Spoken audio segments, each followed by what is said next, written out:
Hello, I'm going to present the work Elaine and I did in the context of the FRP last year, MEV in fixed gas price blockchains, Terra Classic as a case of study. MEV has been extensively studied from theoretical mathematical models to data analysis application. In most studies, researchers have worked with Ethereum blockchain almost exclusively, so extending the study to other blockchains could help us to understand what happened with MEV in other chains.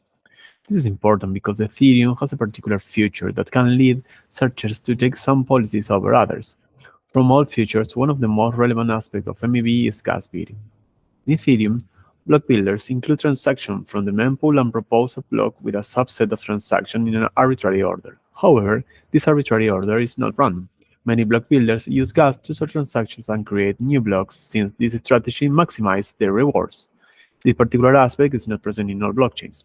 This incentive leads searchers to find policies to increase profit. However, this incentive is not present in all blockchains. Blockchains that use standard MEV don't take the dynamic gas price into account to prioritize transactions. They use a fixed gas price and process transactions in the same order they receive. Therefore, we believe blockchains that don't use gas to prioritize transactions present MEV opportunities with their own dynamics. In this work, we propose the main objectives to understand these dynamics. We address this by defining three specific objectives. Number one, study the characteristic of arbitrage in Terra Classic. Number two, understanding which strategies searchers perform to improve profit. Number three, understanding the time-related characteristic of arbitrage. To address these objectives, we designed the following experiment. We create a dataset with blocks from Terra Classic before the DPEG event. To do that, we set up a node using a snapshot from chain layer and start synchronizing after we got all the data we wanted. Finally, we got 2.8 million blocks and 117 million transactions, of which 37 million were execute contract transaction types. After getting this dataset, we decided to study arbitrage opportunities that were performed by using backrunning transactions. We define a transaction performed an arbitrage when it executes a successive token swaps that follow these three constraints. So successive tokens match, generate profit, and starts and ends with the same token. For example, this transaction starts swapping UST and perform 4 swap ending with UST and generating a 5.2 UST profit. After we defined which transaction we considered that we were performing arbitrage, we found that the dataset contained more than 188k arbitrage, 4% of the blocks contain at least one arbitrage, and 73% of the blocks with arbitrage present only one. But we have some blocks with an enormous number of successful arbitrage as well. In the dataset, we also found that 87% of the arbitrage started and ended with UST. The amount used to perform arbitrage has a median of 998 UST, and 80% of the arbitrage have only 2 or 3 swaps.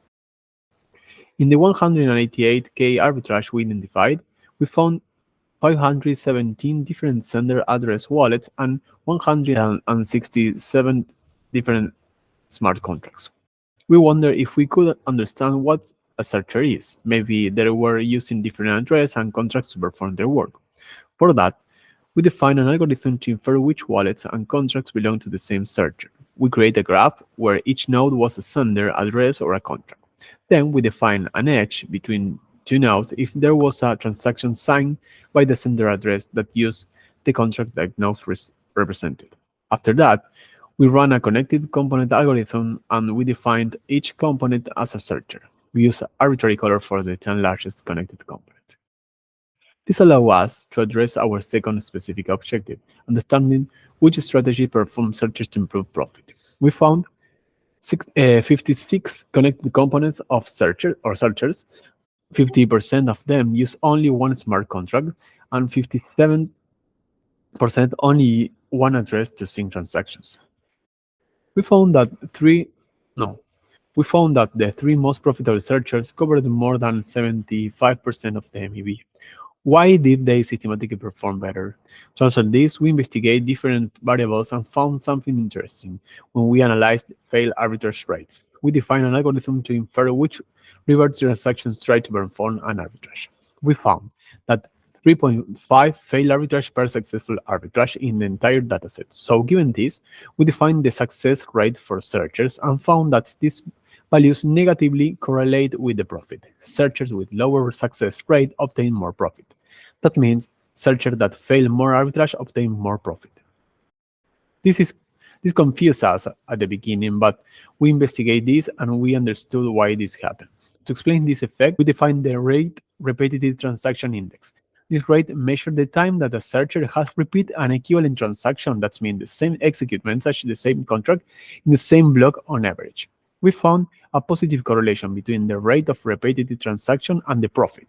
Searchers that send different transactions in the same block to execute the same arbitrage obtain higher profit. Why did searchers with a higher repeated transaction index perform better? Searchers cannot use gas to define the transaction order in the blocks because this is a fixed gas price blockchain. According to the first in, first out policy that Tendermint implements, they need to send the arbitrage transaction just immediately after the original transaction.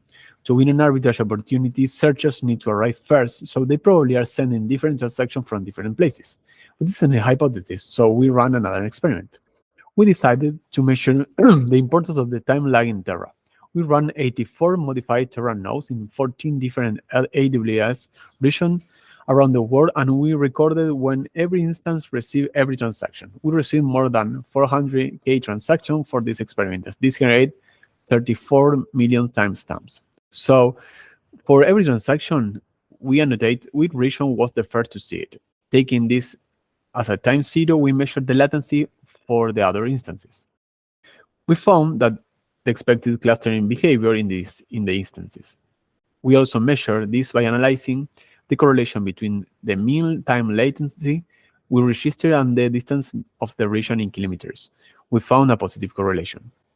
We have already established that the time to receive a transaction is related to the geographical distance, and these values range from 30 to 100 milliseconds in most cases. The characteristics imply that the time in which a bot could see a transaction, if it was not in the same region where it originated, was relevant and probably up to an order of magnitude larger than what it may take to compute a solution for a possible arbitrage.